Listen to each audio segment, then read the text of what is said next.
When she said, "It's normal to chill with male friends," she said it like an anthem, casual, confident, like she was teaching me how to live. I listened and nodded, pretending the words landed softly. But the way she said normal felt rehearsed, as if she was setting rules she intended to keep for herself. The sentence settled in my head and grew teeth. If this was truly a two-way normal, then it should be able to bear the same test on both of us.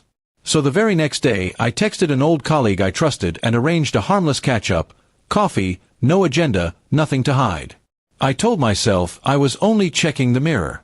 When I mentioned it to my wife, her reply was short and clipped, "Who is she?" I told her the name and added that it was nothing, just a friendly meet. She said, "Okay," but the tone was brittle. Her small silence felt like an accusation, and I filed it away. The coffee was exactly what I said it would be: polite conversation, shared memories, the kind of easy laughter that belonged to people who had known each other in another life.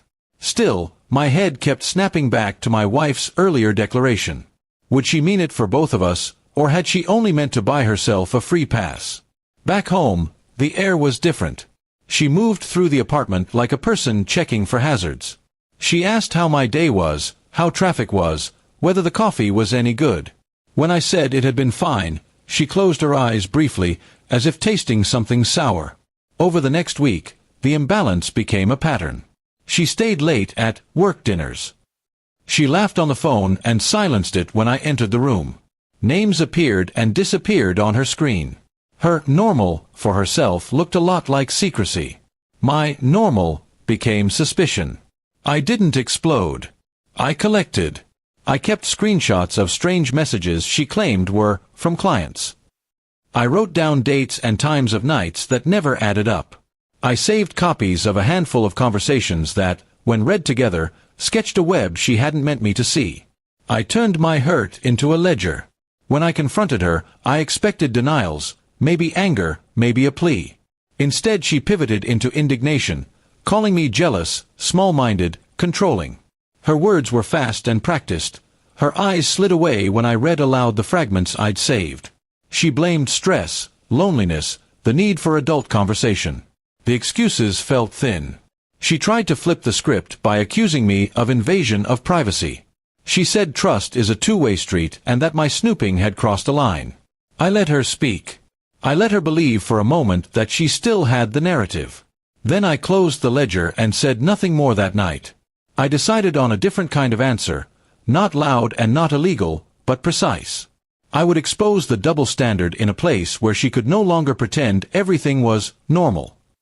I invited a handful of mutual friends to dinner under the pretense of celebrating a promotion I didn't have. I made sure the guest list included people who mattered, friends who trusted my word and people who had seen her work nights. On the night, I kept my voice calm and my hands steady. We ate, made small talk, and then I asked for everyone to remain for a short speech. She laughed nervously, trying to make light of it, but the room hummed with curiosity. I pulled out my phone and, with a clarity that surprised even me, began to read the messages and describe the timeline I'd pieced together. I did not shout. I did not embellish. I displayed the texts, showed the late-night location she'd given, and connected the dots between lies and alibis. The table grew quiet, faces shifting as things they hadn't known about our marriage unfolded in plain daylight. I watched as her practiced composure cracked. Her first reaction was fury, then pleading, and finally a brittle, stunned silence. People who had admired her work ethic and warmth now looked at her like strangers. The friend she'd claimed as a colleague sat very still, unable to make eye contact. The normal she had declared for herself had turned into evidence against her. After the dinner, she tried to rally, to explain, to reframe. But the damage was done. Her words landed like stones in a pond. The ripples reached friends, family, and the person she'd been seeing outside our home. The man who had been careful enough to keep secrets now had to answer to a room full of witnesses. I didn't gloat. I simply reclaimed what she had tried to steal: fairness. The revenge I wanted was never violence or ruin, it was truth and consequence. I wanted her to feel the weight of the rules she'd set only for herself and to watch her scramble for excuses in front of people who mattered. In the weeks that followed, she moved out. The apartment felt emptier, but cleaner, in a way. As for me, I closed the ledger, deleted the last of the messages I'd saved, and kept the memory of that evening as a quiet talisman. Revenge, I learned, isn't always about breaking someone.